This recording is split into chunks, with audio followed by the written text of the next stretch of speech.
ایمان وای چې په بخاری اعتماد نشي د دې زمانه د سخان علی سخا چینجه چې په منبر ناستی قوم به پی اعتماد کی. امام بخاری به اعتماد ده، امام مسلم به اعتماد ده، امام ابو حنیفه به اعتماد ده. دا ته د کم باغ مولا راغلی چې ستا په خبره به اعتماد.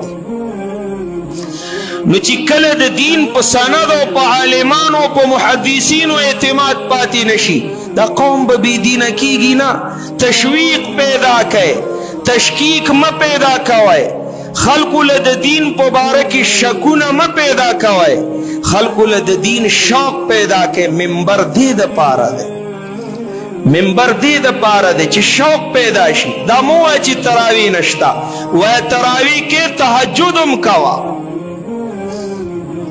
دا مو وایه چې سنت نشته او نوافل نشته او د پیغمبر سنت خو د پیغمبر عبادت شو، دا شرک شو. چې ته د پیغمبر د پاره ته 2 رکعاته سنت کې نو دا شرک دی. وی اوفو زړه قطره قطره کیږي چې کله د منبر د خاوند نه داسې او لاندې ناستم لم ابو جان دي،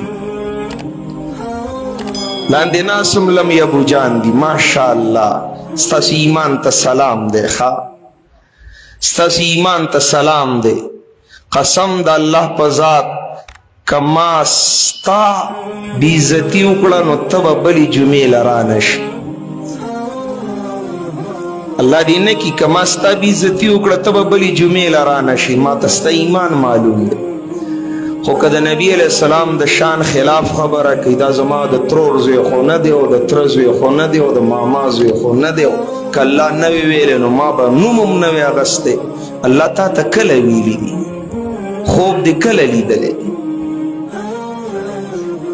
بیا ما درته ووی چې مرزا غلام احمد قادیانی را پورته شو، مقتدیان امتیانی پیدا شو. دا داسې وطن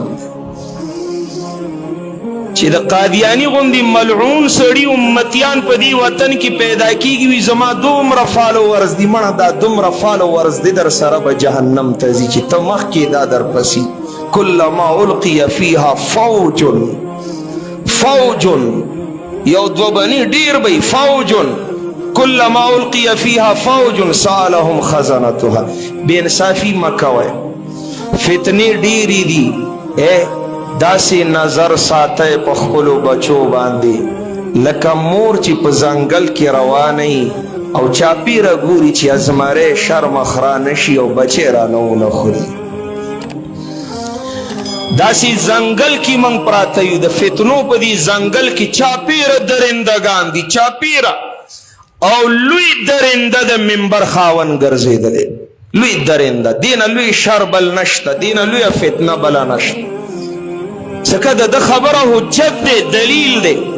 که چا تراوی نه کولی نو ځان یې ګناهګار ګڼو، ملامته به ګرځېده.